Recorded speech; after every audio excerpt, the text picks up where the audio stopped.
Welcome to TradeTheNBI.com. This is John's Reports for the 7th of December, day that will live in infamy, well, at least as long as history is still taught to some. It's becoming less obvious that that's the case, but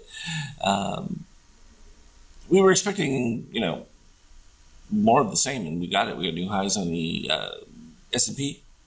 We're still cyan under red. However, we're reaching a point where we could see a little bit of alteration, but with steel so far below, we're not expecting any dramatic things. Again, we have the ABM yellow now, moving as we get now close to 3,700.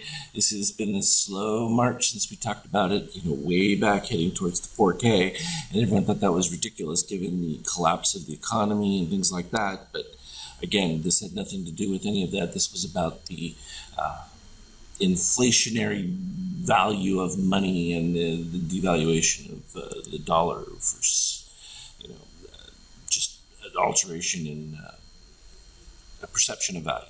So the market is automatically not going to take a hit off that. They're going to keep their status. Plus, the way things have been set up, big business has been doing well during the pandemic, unlike regular business. So it's definitely made an impact. The NASDAQ, it slowed its assault, so the S&P catching up a little bit to where it was.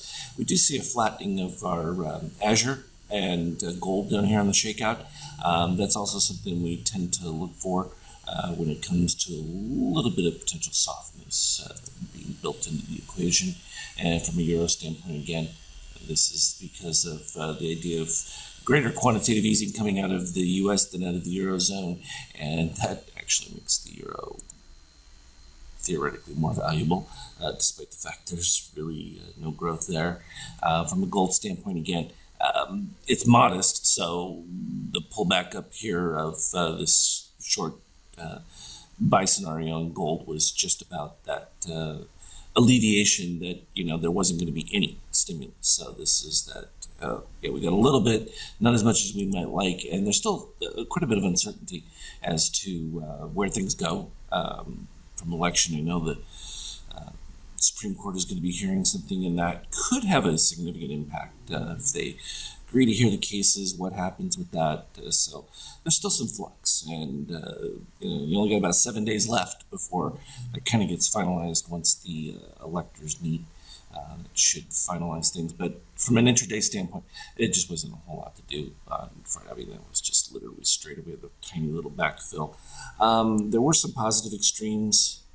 It started right about there, went up to here, and then pretty much that just got filled right here in the soft hours. And then, of course, they just brought it right back up to the same spot.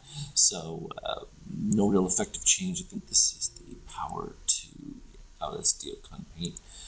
This would be the power to look from the similar concept. So getting closer and closer to where they're merging, and then I can confine them all into one, and then we'll just have that one simple program. Slowly but surely, getting it closer and closer by the day.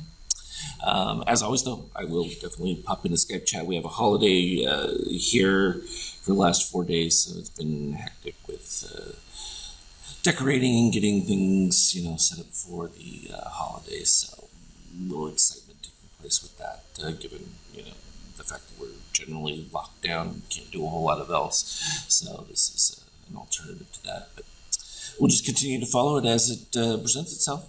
As always, though, trade well. We'll talk to you later.